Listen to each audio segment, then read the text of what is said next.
ਵਾਹਿਗੁਰੂ ਸਾਹਿਬ ਜੀ। ਧੰਨ ਵਾਹਿਗੁਰੂ ਸਾਹਿਬ ਜੀ।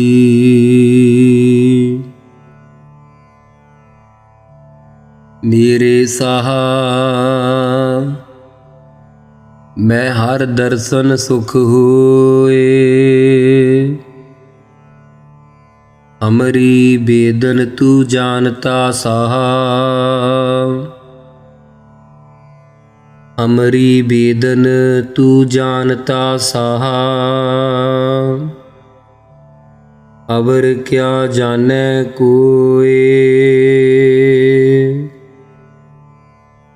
अवर क्या जाने कोई। वाहिगुरु जी का खालसा वाहिगुरु जी की फतेह। गुरां दी साजी और निवाजी गुरु खालसा साध संगत जी। बड़ी ही सतगुरां दी किरपा मेहरां दा मींह वरस रहा है। जो सतगुरु आप त्रुट के श्री सुखमणी साहिब जी दी गुरबाणी दी विचार आप विच वरत के सेवा करवा रहे हन, विचार करवा रहे हन। सो आप संगत दे दास नूं भी जोड़े झाड़न दा मौका मिलिया है। बहुत अति धन्नवादी हाँ सतगुरु जी दा। बहुत बहुत धन्नवाद सारी संगत दा जो आप बहुत ही सहयोग दे रहे हो। सो आओ कल साड़ी 10वीं अष्टपदी तक विचार संपूर्णता सतगुरां करवाई सी। अज असीं 11वीं अष्टपदी दे श्लोक की प्रारंभता करन जा रहे हाँ। आओ सारे ही रल मिल के यतन करिए इस सुभागी घड़ी का लाहा प्राप्त करन दा। वाहिगुरु साहिब जी। श्लोक।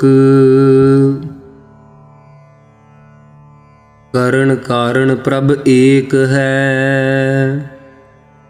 दूसर नाही कोय।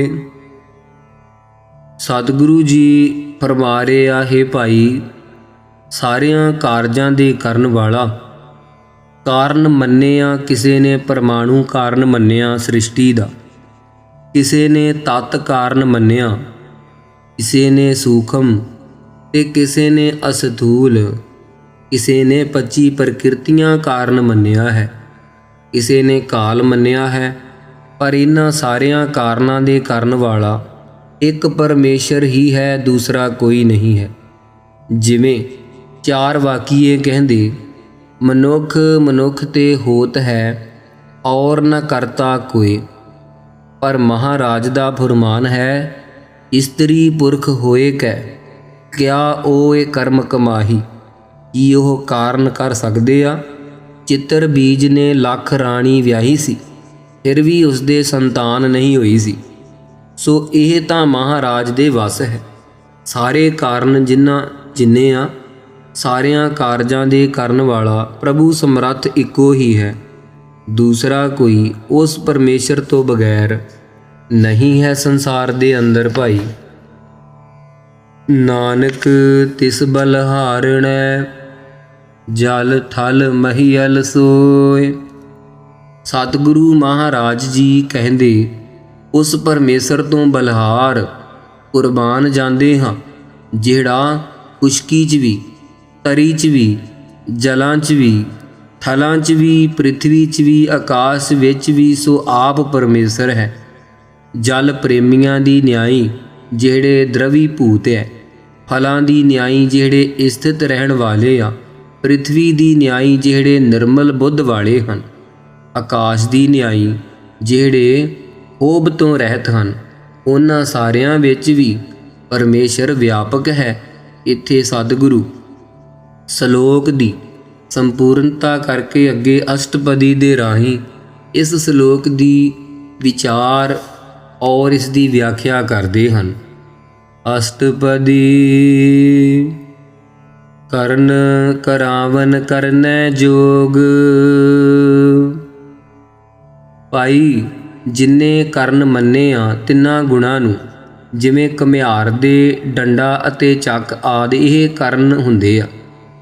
ਤੇ ਕਾਰਨ ਉਪਾਦਾਨ ਕਾਰਨ ਮਿੱਟੀ ਹੁੰਦੀ ਹੈ ਘੜੇ ਦਾ, ਨਿਮਿਰਤ ਕਾਰਨ ਘੁਮਿਆਰ ਹੁੰਦਾ ਹੈ। ਇਸ ਤਰ੍ਹਾਂ ਸੂਖਮ ਅਸਥੂਲ ਪ੍ਰਕਿਰਤੀ ਤੱਤ ਆਦਿ ਮੰਨੇ ਆ, ਇਹ ਕਾਰਨ ਹਨ। ਇਹਨਾਂ ਨੂੰ ਕਰਾਉਣ ਵਾਲਾ ਜੋ ਬ੍ਰਹਮਾ ਆਦਿਕ ਹਨ, ਉਹਨਾਂ ਤੋਂ ਕਰਾਉਣ ਵਾਲਾ ਆਪ ਪਰਮੇਸ਼ਰ ਹੈ। ਉਹ ਕਰਨ ਦੇ ਲਾਇਕ ਹੈ ਅਤੇ ਸਾਰਿਆਂ ਕਾਰਜਾਂ ਨੂੰ ਕਰਨ ਦੇ ਯੋਗ ਹੈ, ਤੇ ਸਾਰਿਆਂ ਕਾਰਜਾਂ ਨੂੰ ਕਰਕੇ ਉਹਨਾਂ ਤੋਂ ਕਰਾਉਣ ਵਾਲਾ ਵੀ ਉਹ ਪਰਮੇਸ਼ਰ ਆਪ ਹੀ ਹੈ। ਬ੍ਰਹਮਾ, ਵਿਸ਼ਨੂੰ ਅਤੇ ਸ਼ਿਵ ਜੀ ਜੋ ਸਾਰਿਆਂ ਦੇ ਕਰਨਹਾਰ ਹਨ, ਉਹਨਾਂ ਤੋਂ ਕਰਾਉਣ ਵਾਲਾ ਪਾਰ ਬ੍ਰਹਮ ਆਪ ਹੈ।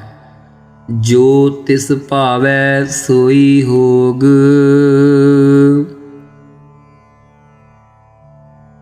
ਜੋ ਉਸ ਪਰਮੇਸ਼ਰ ਵਾਹਿਗੁਰੂ ਜੀ ਨੂੰ ਪਿੱਛੇ ਪਾਉਂਦਾ ਸੀ ਉਹ ਹੁੰਦਾ ਸੀ।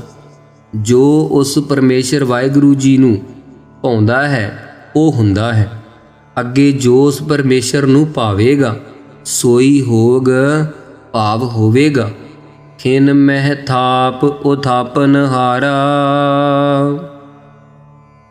ਭਾਈ ਪਰਮੇਸ਼ਰ ਦੇ ਗੁਣ ਦੱਸਦੇ ਹਨ ਸਤਿਗੁਰੂ ਜੀ। ਇੱਕ ਖਿਨ ਦੇ ਵਿੱਚ ਹੀ ਖਿਨ ਸ਼ਬਦ ਕਿਹਾ ਦੋ ਖਿਨ ਗੁਜ਼ਰ ਜਾਂਦੇ ਆ।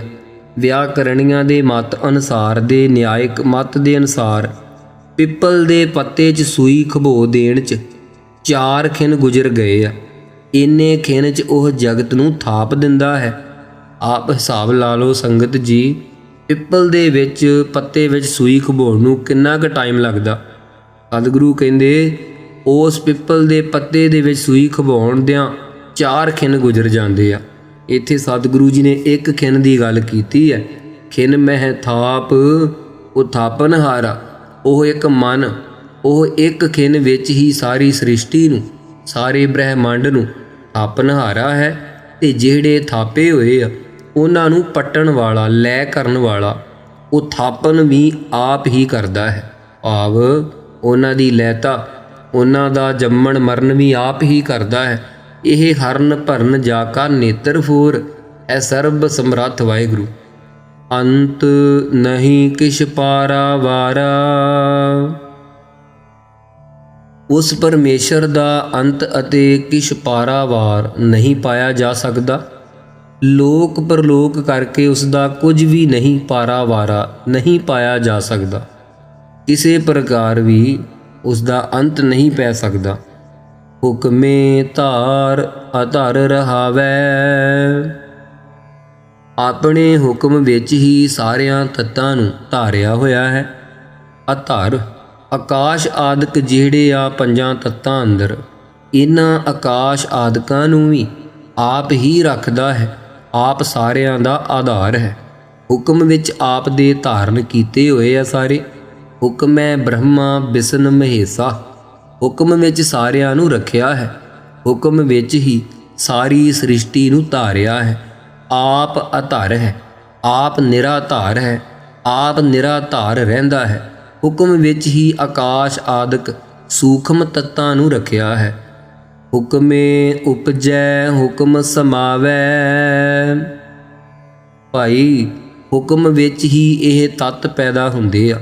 ਮਹਾਰਾਜ ਦੇ ਵਿੱਚ ਹੁਕਮ ਵਿੱਚ ਹੀ ਜਦੋਂ ਪਰਲੋ ਕਰਨੀ ਚਾਹੁੰਦਾ ਉਹ ਸਾਰੇ ਲੈ ਕਰ ਲੈਂਦਾ, ਭਾਵ ਸਮਾ ਜਾਂਦੇ ਆ। ਬ੍ਰਹਮਾ, ਵਿਸ਼ਨੂੰ, ਮਹੇਸ਼ ਵੀ ਜਦੋਂ ਹੁਕਮ ਹੁੰਦਾ ਪਰਲੋ ਵਿੱਚ ਸਮਾ ਜਾਂਦੇ ਆ ਆਪਣੀ ਉਮਰ ਭੋਗ ਕੇ। ਹੁਕਮ ਵਿੱਚ ਹੀ ਸਾਰੀ ਸੂਖਮ ਸ੍ਰਿਸ਼ਟੀ ਪੈਦਾ ਹੋਈ ਹੈ। ਸਾਰੀ ਹੁਕਮ ਵਿੱਚ ਹੀ ਅੰਤ ਨੂੰ ਸਮਾ ਜਾਂਦੀ ਹੈ, ਲੀਨ ਹੋ ਜਾਂਦੀ ਹੈ। ਜਿਨ੍ਹਾਂ ਨੂੰ ਹੁਕਮ ਦੁਆਰਾ ਮਹਾਰਾਜ ਦਾ ਬੋਧ ਹੁੰਦਾ ਹੈ ਉਸ ਦਾ ਅਗਿਆਨ ਸਾਰਾ ਹੁਕਮ ਵਿੱਚ ਹੀ ਸਮਾ ਜਾਂਦਾ ਹੈ। ਹੁਕਮੇ ਊਚ ਨੀਚ ਵਿਵਹਾਰ। ਮਹਾਰਾਜ ਸਾਹਿਬ ਦੇ ਹੁਕਮ ਵਿੱਚ ਹੀ ਜਿਹੋ ਕਰਮ ਕੀਤੇ, ਜਿਹੜੇ ਵਿਹਾਰ ਕੀਤੇ, ਚੰਗੇ ਮਾੜੇ, ਸੋਭਾ ਵਾਲੇ, ਨਿੰਦਿਆ ਵਾਲੇ, ਇਹ ਸਾਰੇ ਵੀ ਉਸ ਦੇ ਹੁਕਮ ਵਿੱਚ ਹੀ ਹੋ ਰਹੇ ਹਨ। ਹੁਕਮੇ ਅਨਕ ਰੰਗ ਪ੍ਰਕਾਰ। ਸਤਿਗੁਰੂ ਜੀ ਉਸ ਕਰਤੇ ਕਾਰਨ ਕਰਤੇ ਵਾਹਿਗੁਰੂ ਜੀ ਦੀ ਉਸਤਤ ਉਪਮਾ ਕਰਦਿਆਂ ਦੱਸ ਰਿਹਾ, ਉਸ ਮਹਾਰਾਜ ਅਕਾਲ ਪੁਰਖ ਦੇ ਹੁਕਮ ਵਿੱਚ ਹੀ ਅਨੇਕ ਤਰ੍ਹਾਂ ਦੇ ਰੰਗ ਜਿਹੜੇ ਆ ਨਾਨਾ ਪ੍ਰਕਾਰ ਦੇ, ਇਹ ਵੀ ਹੁਕਮ ਵਿੱਚ ਹੀ ਹਨ ਸ੍ਰਿਸ਼ਟੀ ਦੇ। ਸਤੋ ਗੁਣੀ ਉਜਲ ਹਨ, ਰਜੋ ਗੁਣੀ ਲਾਲ ਹਨ ਅਤੇ ਤਮੋ ਗੁਣੀ ਕਾਲੇ ਚਿੱਤ ਹਨ। ਇਹ ਵੀ ਹੁਕਮ ਵਿੱਚ ਹੀ ਰੰਗਾਂ ਢੰਗਾਂ ਦੇ ਜਿਹੜੇ ਤਰੀਕੇ ਆ, ਕੋਈ ਰਾਜਸੀ ਹੈ, ਕੋਈ ਤਾਮਸੀ ਹੈ, ਕੋਈ ਸਾਂਤਕੀ। ਜੋ ਤਰੀਕੇ ਵਰਤੋਂ ਦੇ ਆ ਸਭ ਆਗਿਆ ਵਿੱਚ ਹੀ ਹਨ, ਸੁਤੰਤਰ ਕੋਈ ਹੈ ਨਹੀਂ। ਕਰ ਕਰ ਦੇਖੈ ਆਪਣੀ ਵਡਿਆਈ। ਭਾਈ ਉਹ ਪਰਮੇਸ਼ਰ ਕਰਕੇ ਸਾਰਿਆਂ ਨੂੰ ਪੈਦਾ ਕਰਕੇ ਸਾਰਿਆਂ ਦੀ ਪਾਲਣਾ ਫਿਰ ਸਾਰਿਆਂ ਨੂੰ ਵੇਖ ਰਿਹਾ ਹੈ। ਆਪਣੀ ਜਿਵੇਂ ਉਸ ਦੀ ਵਡਿਆਈ ਇੱਛਾ ਹੈ, ਜਿਵੇਂ ਉਸ ਦਾ ਮਨ ਹੈ, ਸੁਤੰਤਰ ਹੈ। ਮਹਾਰਾਜ ਸਾਹਿਬ ਪਰੋਖ ਹੋ ਕੇ ਵੇਖਦਾ ਹੈ। ਜੇ ਕੋਈ ਵੱਡਾ ਹੈ ਨਾ ਮਹਾਰਾਜ, ਜੇ ਕੋ ਏਕ ਕਰੈ ਚੰਗਿਆਈ, ਮਨ ਚਿੱਤ ਬਹੁਤ ਬਫਾਵੈ। ਸਤਿਗੁਰੂ ਜੀ ਫਰਮਾਉਂਦੇ, ਜੇ ਕੋਈ ਇੱਕ ਚੰਗਾ ਕੰਮ ਕਰ ਲਵੇ ਬੜਾ ਹੰਕਾਰ ਹੋ ਜਾਂਦਾ ਹੈ ਮਨ 'ਚ ਕਿ ਮੈਂ ਇਹ ਕੰਮ ਕੀਤਾ ਹੈ। ਉਹ ਧਨ ਹੈ, ਫੇਰ ਵੀ ਸਭ ਕੁਝ ਕਰ ਕਰਾ ਕੇ ਆਪ ਅਲੋਪ ਰਹਿੰਦਾ ਹੈ। ਇਹ ਆਪਣੀ ਸਵੈ ਮਹਿਮਾ ਦੇ ਅੰਦਰ, ਵਡਿਆਈ ਦੇ ਅੰਦਰ ਆਪਣੀ ਇੱਛਾ ਅਨੁਸਾਰ ਵੜਦਾ ਹੈ, ਪਰੋਖ ਹੋ ਕੇ ਪਾਲਣਾ ਕਰਦਾ ਹੈ। ਵਡਿਆਉਂਦਾ ਨਹੀਂ, ਜਿਤਾਉਂਦਾ ਨਹੀਂ। ਨਾਨਕ ਸਭ ਮਹਿ ਰਹਿਆ ਸਮਾਈ। ਸਤਿਗੁਰੂ ਸਾਹਿਬ ਜੀ ਕਹਿੰਦੇ, ਉਹ ਪਰਮੇਸ਼ਰ ਸਾਰਿਆਂ ਵਿੱਚ ਹੀ ਭਾਈ ਵਿਆਪਕ ਹੋ ਰਿਹਾ ਹੈ। ਪ੍ਰਭ ਭਾਵੈ ਮਾਨੁਖ ਗਤ ਪਾਵੈ। ਉਸ ਪ੍ਰਭੂ ਨੂੰ ਇੱਥੇ ਸੁਤੰਤਰ ਦੱਸਦੇ ਆ, ਪਰਮੇਸ਼ਰ ਨੂੰ, ਅਤੇ ਅਸੀਂ ਪਰਤੰਤਰ ਹਾਂ। ਜੇ ਉਸ ਵਾਹਿਗੁਰੂ ਨੂੰ ਭਾਵੇਂ ਤਾਂ ਇਹ ਜਿਹੜਾ ਮਨੁੱਖ ਮਾਣ ਦਾ ਖਾਧਾ ਹੋਇਆ ਹੈ ਨਾ, ਖੈ ਕੀਤਾ ਇਹ ਮਨੁੱਖ, ਇਹ ਵੀ ਗਤੀ ਪਾ ਸਕਦਾ ਹੈ। ਹਉਮੈ ਛੱਡੇ, ਸਤ ਸੰਗਤ ਦੀ ਕਿਰਪਾ ਹੋਵੇ। ਪ੍ਰਭ ਭਾਵੈ ਤਾ ਪਾਥਰ ਤਰਾਵੈ। ਜੇ ਸਤਿਗੁਰੂ ਨੂੰ ਭਾ ਜਾਵੇ ਤਾਂ ਪੱਥਰਾਂ ਨੂੰ ਵੀ ਮਹਾਰਾਜ ਤਾਰ ਦਿੰਦੇ ਆ। ਪ੍ਰਭੂ ਨੂੰ ਭਾਵੇਂ ਤਾਂ ਪੱਥਰਾਂ ਵਰਗੇ ਜਿਹੜੇ ਪਾਪੀ ਭਾਰੇ ਮਨੁੱਖ ਆ ਨਾ, ਉਹਨਾਂ ਨੂੰ ਵੀ ਤਰਾ ਦਿੰਦਾ ਹੈ, ਪਾਰ ਲੰਘਾ ਦਿੰਦਾ ਹੈ। ਪ੍ਰਭ ਭਾਵੈ ਬਿਨ ਸਾਸ ਤੇ ਰਾਖੈ। ਸਤਿਗੁਰੂ ਜੀ ਫਰਮਾਉਂਦੇ ਹਨ, ਉਸ ਵਾਹਿਗੁਰੂ ਨੂੰ ਭਾ ਜਾਵੇ, ਜੇ ਪ੍ਰਭੂ ਸਮਰੱਥ ਅਕਾਲ ਪੁਰਖ ਨੂੰ ਇਹ ਭਾ ਜਾਵੇ, ਜਿਹੜੇ ਪ੍ਰਾਣੀ ਬਿਨਾਂ ਸਾਹਾਂ ਤੋਂ ਹੋ ਗਏ, ਮੁਰਦਾ ਹੋ ਗਏ ਆ, ਉਹਨਾਂ ਨੂੰ ਸੱਚੇ ਪਾਤਸ਼ਾਹ ਰੱਖਣਾ ਚਾਹੇ ਤਾਂ ਰੱਖ ਸਕਦਾ ਹੈ। ਉਹ ਸਰਬ ਕਲਾ ਸਮਰੱਥ ਹੈ। ਜਿਵੇਂ ਸਰਾਂਕ ਰਾਜੇ ਦੀ ਸਾਗੀ ਆਉਂਦੀ ਹੈ, ਜਿਵੇਂ ਸਰਾਂਕ ਰਾਜਾ ਸੀ, ਜਦੋਂ ਕੈਰਵਾਂ ਪਾਂਡਵਾਂ ਦਾ ਜੰਗ ਹੋਣ ਲੱਗਾ, ਉਸ ਵੇਲੇ ਕੁਰਸ਼ੇਤਰ 'ਚ ਆ ਗਿਆ। ਇਸ ਨੂੰ ਕ੍ਰਿਸ਼ਨ ਜੀ ਨੇ ਪੁੱਛਿਆ, ਦੱਸ ਤੂੰ ਕਿਹਦੇ ਵੱਲ ਹੋਵੇਂਗਾ? ਕਹਿੰਦਾ, ਜਿਹੜਾ ਜਿੱਤਣ ਲੱਗੇਗਾ ਉਸ ਨੂੰ ਮੈਂ ਹਰਾ ਕੇ ਮੈਂ ਆਪ ਉਸ ਦੇ ਮੁਲਕ ਉੱਤੇ ਰਾਜ ਕਰਾਂਗਾ। ਕ੍ਰਿਸ਼ਨ ਜੀ ਨੇ ਉਸ ਨੂੰ ਕਿਹਾ, ਸੂਰਮੇ ਜਿਹੜੇ ਹੁੰਦੇ ਆ ਨਾ, ਉਹ ਦਾਨੀ ਵੀ ਹੁੰਦੇ ਆ। ਕਹਿੰਦਾ, ਹਾਂ, ਜਾਨ ਮੈਂ ਵੀ ਦੇ ਸਕਦਾ ਹਾਂ ਸਿਰ ਤੱਕ। ਕਹਿੰਦੇ, ਚੰਗਾ, ਸਿਰ ਦੇ ਦੇ। ਕਹਿੰਦਾ, ਜੇ ਸਿਰ ਦੇ ਦਿੱਤਾ ਮੈਂ ਜੰਗ ਦੇਖਣਾ ਕਿਵੇਂ ਦੇਖਾਂਗਾ? ਕਹਿੰਦੇ, ਸਿਰ ਤੇਰਾ ਜੰਗ ਵੇਖੀ ਜਾਵੇਗਾ। ਉਸ ਨੇ ਸਿਰ ਦੇ ਦਿੱਤਾ ਤੇ ਸਿਰ ਇਹਦਾ ਉੱਚੇ ਥਾਂ 'ਤੇ ਟੰਗ ਦਿੱਤਾ, ਤੇ ਉਸ ਨੇ ਬਿਨਾਂ ਸਾਹਾਂ ਤੋਂ ਇਹ ਸਾਰੀ ਜੰਗ ਵੇਖ ਕੇ ਪ੍ਰਸੰਨ ਹੋ ਕੇ ਉਸ ਨੇ ਜੈ ਜੈਕਾਰ ਬੋਲੀ ਸੀ। ਇਸ ਤਰ੍ਹਾਂ ਜੇ ਪ੍ਰਭੂ ਨੂੰ ਭਾ ਜਾਵੇ ਤਾਂ ਉਹ ਮੁਰਦੇ ਵਿੱਚ ਵੀ ਜਾਨ ਪਾ ਦਿੰਦਾ ਹੈ। ਬਿਨਾਂ ਸਾਹਾਂ ਤੋਂ ਫਿਰ ਸੁਰਜੀਤ ਕਰ ਸਕਦਾ ਹੈ ਸਾਹ ਪਾ ਕੇ। ਜਿਵੇਂ ਜੇ ਵਾਹਿਗੁਰੂ ਨੂੰ ਭਾ ਜਾਵੇ ਤਾਂ ਜਿਹੜੇ ਬਿਨਾਂ ਨਾਮ ਦੇ ਸਾਹਾਂ ਤੋਂ ਹਨ, ਉਹਨਾਂ ਨੂੰ ਨਾਮ ਦੇ ਸਾਹ ਪਾ ਕੇ ਰੱਖ ਸਕਦਾ ਹੈ ਪਰਮੇਸ਼ਰ। ਪ੍ਰਭ ਭਾਵੈ ਤਾ ਹਰ ਗੁਣ ਭਾਖੈ। ਭਾਈ ਜੇ ਵਾਹਿਗੁਰੂ ਸੱਚੇ ਪਾਤਸ਼ਾਹ ਜੀ ਨੂੰ ਭਾ ਜਾਵੇ ਤਾਂ ਹਰੀ ਦੇ ਗੁਣਾਂ ਨੂੰ ਭਾਖਣ ਵਾਲਾ ਹੋ ਜੇ, ਉਚਾਰਨ ਵਾਲਾ ਹੋ ਜਾਂਦਾ ਹੈ। ਜੇ ਵਾਹਿਗੁਰੂ ਨੂੰ ਭਾ ਜਾਵੇ, ਇਹਦੀ ਕਰਨੀ ਤਾਈਓ ਹਰੀ ਦੇ ਗੁਣਾਂ ਨੂੰ ਉਚਾਰਨ ਕਰ ਸਕਦਾ ਹੈ। ਪ੍ਰਭ ਭਾਵੈ ਤਾ ਪਤਿਤ ਉਧਾਰੈ। ਜੇ ਅੰਤਰਜਾਮੀ ਵਾਹਿਗੁਰੂ ਜੀ ਨੂੰ ਭਾ ਜਾਵੇ ਤਾਂ ਪਾਪੀਆਂ ਦਾ ਵੀ ਉਧਾਰ ਕਰ ਦਿੰਦਾ ਹੈ। ਗਿਰੇ ਹੋਏ ਜਿਹੜੇ ਲੋਕ ਆ ਆਪਣੇ ਕਰਮ ਧਰਮ ਤੋਂ ਉਹਨਾਂ ਨੂੰ ਵੀ ਉੱਚੇ ਚੁੱਕ ਲੈਂਦਾ ਹੈ। ਆਪ ਕਰੈ ਆਪਨ ਵਿਚਾਰੈ। ਵਾਹਿਗੁਰੂ ਆਪ ਹੀ ਜਗਤ ਨੂੰ ਪੈਦਾ ਕਰਨ ਵਾਲਾ ਹੈ, ਆਪ ਹੀ ਉਹਨਾਂ ਦੇ ਕਰਤੱਵਾਂ ਦਾ ਨਿਰਣਾ ਕਰਨ ਵਾਲਾ ਹੈ, ਵਿਚਾਰ ਕਰਨ ਵਾਲਾ ਹੈ। ਦੋਹਾ ਸਿਰਿਆ ਕਾ ਆਪ ਸੁਆਮੀ।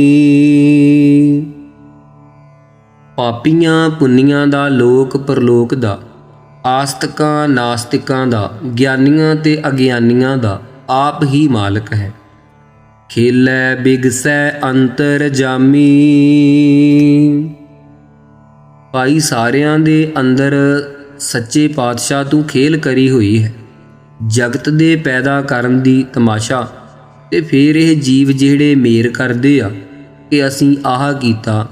ਮਹਾਰਾਜ ਬਿਗਸਦੇ ਕਿਤੇ ਵੇਖੋ, ਇਹ ਹੰਕਾਰ ਕਰਦੇ ਅਣਹੋਇਆ ਹੀ ਆਪ ਦੇ ਭਗਤਾਂ ਦੇ ਨਾਲ ਪ੍ਰੇਮ ਦੀ ਖੇਲ ਖੇਲਦਾ ਹੈ। ਕਹਿੰਦਾ ਜੋ ਤੋ ਪ੍ਰੇਮ ਖੇਲਣ ਕਾ ਚਾਉ, ਸਿਰ ਧਰ ਤਲੀ ਗਲੀ ਮੇਰੀ ਆਉ। ਇਤ ਮਾਰਗ ਪੈਰ ਤਰੀਜੈ, ਸਿਰ ਦੀਜੈ ਕਾਣ ਨ ਕੀਜੈ। ਭਾਈ ਜਿਹੜੇ ਸਿਰ ਦਿੰਦੇ ਉਹਨਾਂ ਦਾ ਖੇਲਦਾ ਹੈ, ਖੇਡ ਤੇ ਬਿਗਸੈ, ਆਨੰਦ ਹੁੰਦਾ ਉਹਨਾਂ ਤੇ ਆਪਣੇ ਸਰੂਪ ਨੂੰ ਜਾਣ ਕਰਕੇ। ਤੇ ਅੰਤਰ ਜਾਮੀ ਹੈ, ਘਟ ਘਟ ਦੀ ਜਾਣਦਾ ਹੈ, ਪ੍ਰੇਰਕ ਹੈ। ਜੋ ਭਾਵੈ ਸੋ ਕਾਰ ਕਰਾਵੈ, ਉਹ ਸੁਤੰਤਰ ਅੰਤਰ ਜਾਮੀ ਹੈ। ਜੋ ਭਾਉਂਦਾ ਹੈ ਤੈਸੀ ਕਾਰ ਕਰਾਉਂਦਾ ਹੈ। ਨਾਨਕ ਦ੍ਰਿਸ਼ਟੀ ਅਵਰ ਨ ਆਵੈ।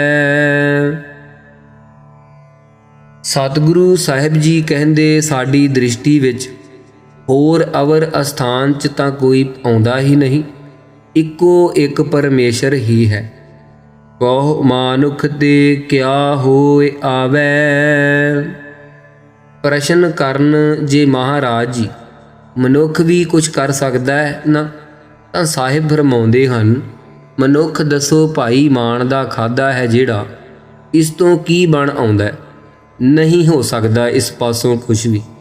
ਜੋ ਤਿਸ ਭਾਵੈ ਸੋਈ ਕਰਾਵੈ। ਉਹ ਤਾਂ ਸੱਚੇ ਪਾਤਸ਼ਾਹ ਦੀ ਖੇਲ ਬਣਾਈ ਹੋਈ ਹੈ। ਆਪ ਦੀ ਸੱਤਾ ਪਾ ਕੇ ਜੋ ਤਿਸ ਨੂੰ ਭਾਉਂਦਾ ਹੈ ਉਹ ਸੁਤੰਤਰ ਹੈ ਪਰਮੇਸ਼ਰ, ਕਿਸੇ ਦੇ ਅਧੀਨ ਨਹੀਂ ਹੈ, ਕਾਲ ਤੇ ਕਰਮਾਂ ਦੇ ਅਧੀਨ ਨਹੀਂ ਹੈ। ਉਸੇ ਪ੍ਰਕਾਰ ਉਹ ਪਰਮੇਸ਼ਰ ਕਰਾਉਂਦਾ ਹੈ। ਇਸ ਕੈ ਹਾਥ ਹੋਏ ਤਾਂ ਸਭ ਕਿਛ ਲੇ। ਇੱਥੇ ਲੱਲੇ ਨੂੰ ਲਾਮ ਹੈ, ਈੜੀ ਨੂੰ ਸਿਹਾਰੀ ਹੈ। ਜੇ ਅਸੀਂ ਈੜੀ ਨੂੰ ਸਿਹਾਰੀ ਵੀ ਨਹੀਂ ਪੜ੍ਹਦੇ, ਈੜੀ ਅੱਖਰ ਵੀ ਪੜ੍ਹਨਾ ਹੈ, ਸੋ ਸਾਰੇ ਅੱਖਰ ਮੁਕਤੇ ਵੀ ਪੜ੍ਹਨੇ ਹੁੰਦੇ ਹਨ। ਅਸੀਂ ਇਕੱਲਾ ਲੇ ਪੜ੍ਹ ਜਾਂਦੇ ਹਾਂ। ਇਸ ਨੂੰ ਪੜ੍ਹਨਾ ਹੈ ਲੇ, ਥੋੜ੍ਹੀ ਜਿਹੀ ਆਵਾਜ਼ ਘੁਮਾ ਲੈਣੀ ਹੈ ਇੱਥੇ ਬੁੱਲਾਂ ਦੇ ਪਿੱਛੇ, ਲੇ, ਕਿਉਂਕਿ ਈੜੀ ਨੂੰ ਸਿਹਾਰੀ ਵੀ ਪੜ੍ਹ ਹੋ ਜੂਗੀ। ਈੜੀ ਨੂੰ ਸਿਹਾਰੀ ਇਹ ਇਸ ਤਰ੍ਹਾਂ ਲੇ। ਇਸ ਤੁਛ ਅਲਪੱਗ ਜੀਵ ਦੇ ਹੱਥ ਕੁਛ ਹੋਵੇ, ਅਧੀਨ ਕੁਛ ਹੋਵੇ ਤਾਂ ਸਭ ਕੁਛ ਨਾ ਪ੍ਰਾਪਤ ਕਰ ਲਵੇ, ਪਰ ਕਿੰਨਾ ਇਹ ਚਾਹੁੰਦਾ ਪ੍ਰਾਪਤ ਨਹੀਂ ਹੁੰਦਾ। ਜੋ ਤਿਸ ਭਾਵੈ ਸੋਈ ਕਰੇ। ਇੱਥੇ ਵੀ ਉਸੇ ਤਰ੍ਹਾਂ ਹੀ ਪੜ੍ਹਨਾ ਹੈ। ਕੱਕਾ ਮੁਕਤਾ ਹੈ, ਰਾਰੇ ਨੂੰ ਲਾਮ ਹੈ, ਈੜੀ ਨੂੰ ਸਿਹਾਰੀ ਹੈ, ਕਰੇ।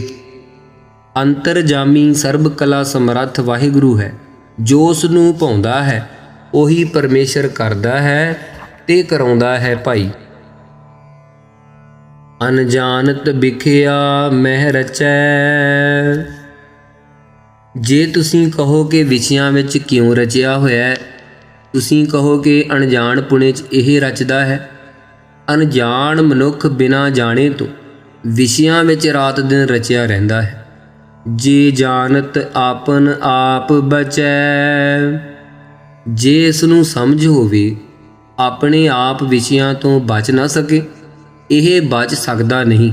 ਇਸ ਨੂੰ ਆਪਣਾ ਬੋਧ ਨਹੀਂ, ਆਪਣਾ ਗਿਆਨ ਹੀ ਭੁੱਲ ਚੁੱਕਾ ਹੈ ਜੀਵ।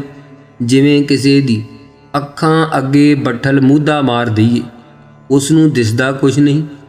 ਐ ਅਗਿਆਨ ਦਾ ਪਰਦਾ ਪਾ ਦਿੱਤਾ ਇਹਨਾਂ ਦੇ ਅੱਗੇ। ਭਰਮੇ ਭੂਲਾ ਦਹਿ ਦਿਸ ਧਾਵੈ। ਸਤਿਗੁਰੂ ਜੀ ਕਹਿੰਦੇ ਐਸਾ ਭਰਮ ਦੇ ਵਿੱਚ ਭੁੱਲਿਆ ਹੈ, ਉਸ ਵਾਹਿਗੁਰੂ ਨੇ ਭੁਲਾਇਆ ਹੈ ਇਹ ਦਸਾਂ ਦਿਸ਼ਾਵਾਂ ਵੱਲ ਧਾਵੈ ਦੌੜਦਾ ਹੈ, ਭੱਜਾ ਫਿਰਦਾ ਹੈ।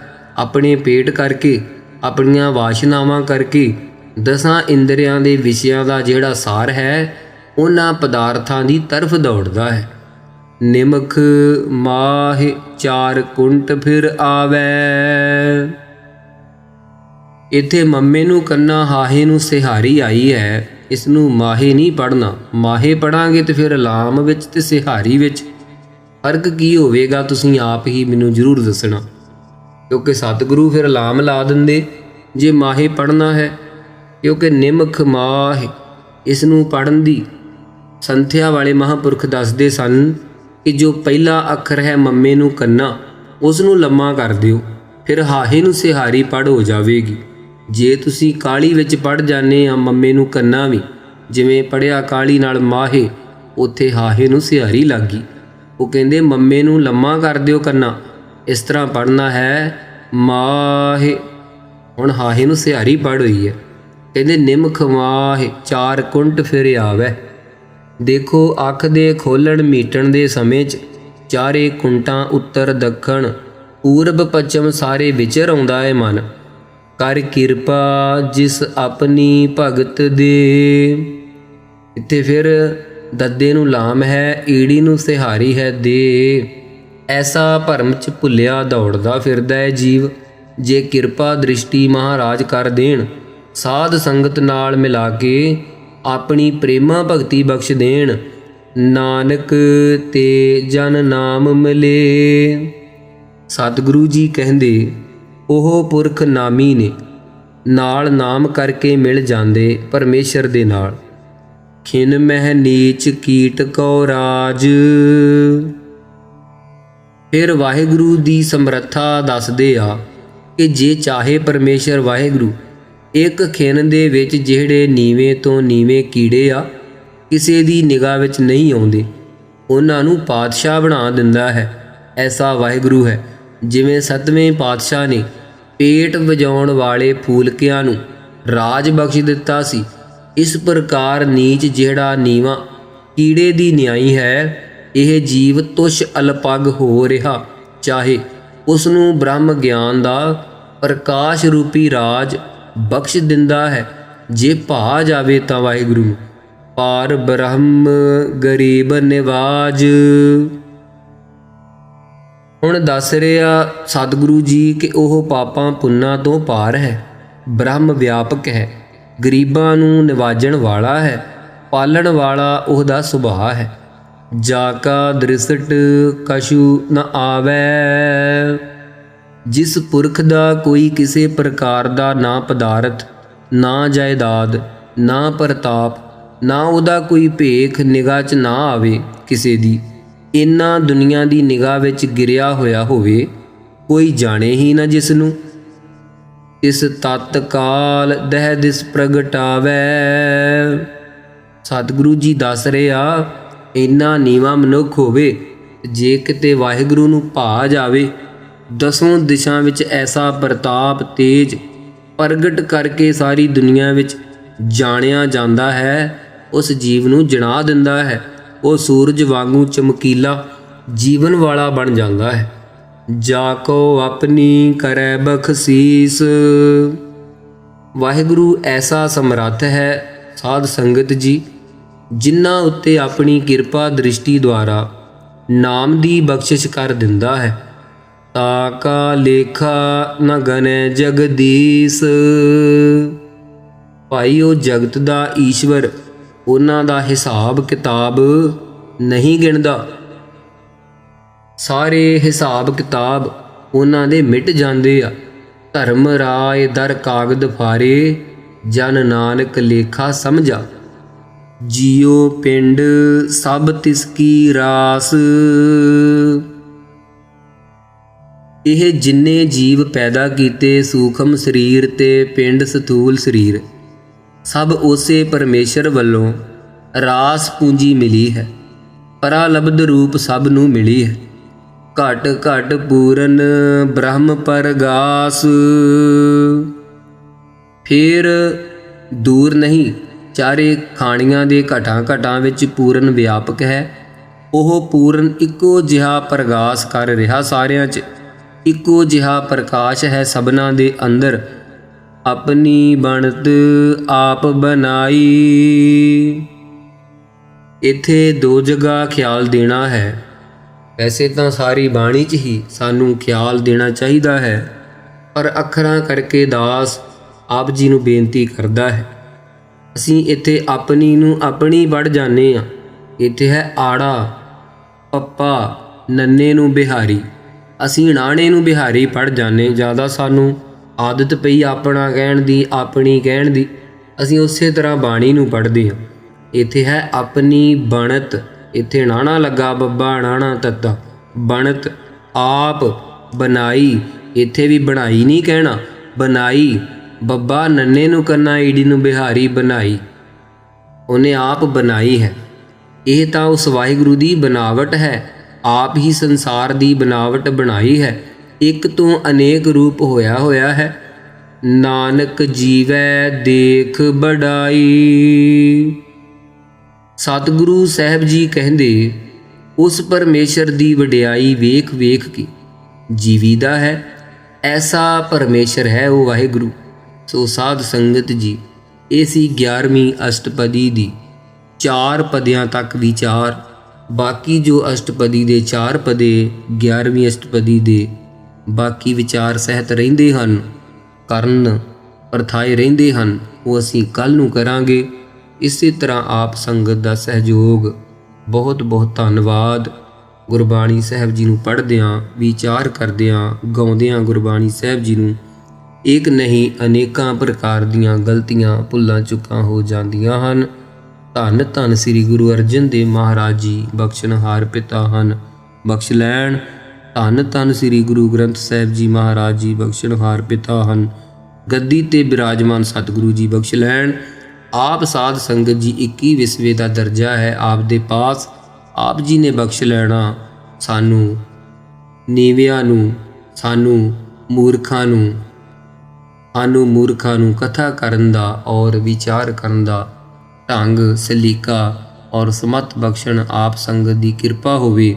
ਆਓ ਇਸੇ ਅਸ਼ਟਪਦੀ ਦੀਆਂ ਅਸੀਂ ਜਿੱਥੇ ਸਮਾਪਤੀ ਕੀਤੀ ਹੈ, ਉਹ ਪੰਕਤੀਆਂ ਚੌਥੇ ਪਦੇ ਦੀਆਂ ਪੜ੍ਹ ਸੁਣ ਕੇ ਵਿਚਾਰ ਹਿਰਦੇ 'ਚ ਵਸਾਈਏ ਔਰ ਫਤਿਹ ਬੁਲਾਈਏ। ਆਪਣੀ ਬਣਤ ਆਪ ਬਣਾਈ, ਨਾਨਕ ਜੀਵੈ ਦੇਖ ਬੜਾਈ। ਵਾਹਿਗੁਰੂ ਜੀ ਕਾ ਖਾਲਸਾ, ਵਾਹਿਗੁਰੂ ਜੀ ਕੀ ਫਤਿਹ।